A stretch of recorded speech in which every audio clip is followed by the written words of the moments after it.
Hi everyone, and thanks for joining me again today.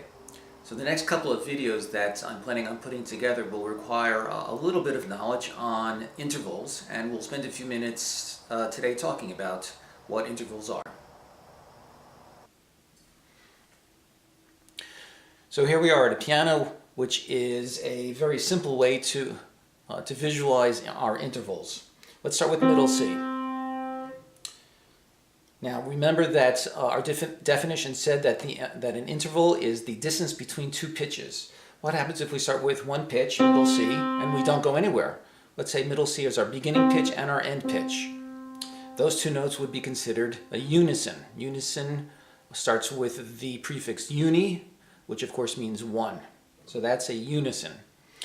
If we go from C to the next note over, C to D, we count to the first note and the second note, and that gives us a second. What happens if we go two notes away, from C to E? Again, we count the first note and the last note, so it'll be 1, 2, 3. Therefore, going from here to here is a third. Then we can go a fourth. There's our fourth. The next note would become a fifth. The next interval would become a sixth. Then we have a seventh. And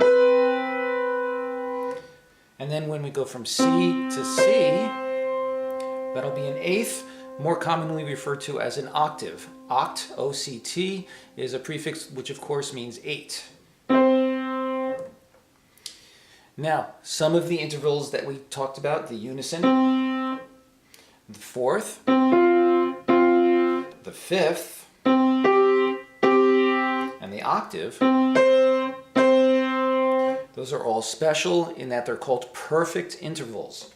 Perfect unison, perfect fourth, perfect fifth, and perfect octave.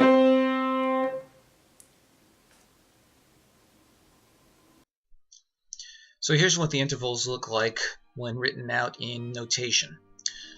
When we started with just middle C by itself, going from middle C to the same note middle C, that was our unison, one note. When we go to the next note, the second, it would look like this, going from the C to the D. If we go to the next one, the third, right, C is our first note, the intervening note which we're skipping is our second note, and our third note, the E, makes us now a third, and so on. A fourth, a fifth, sixth, seventh, and eighth, or octave. Again, the perfect intervals are the unison, the fourth, the fifth, and the eighth. When we're on the keyboard, we can count to the white keys, depending on the situation, of course. And when we're working from a music staff, we can count to the lines and spaces. For example, if we look at the fifth, we're starting on the C, so that's 1. The space above that is 2. The next line is 3. The next space is 4. And that brings us to the final note, which is on a line, or 5. Again, a perfect fifth. Intervals can get kind of complicated. There are major intervals, minor intervals, augmented intervals, diminished intervals. But what we have here today will be good enough for our purposes for the time being. So this was just an introductory overview to intervals, talking about them in a fairly simple manner. I hope this helped your understanding of intervals a little bit. You will need to be familiar with these, at least with perfect fifths, when we talk about the circle of fifths, which will be in an upcoming video. Thanks again for joining me today, and I hope to see you again next time.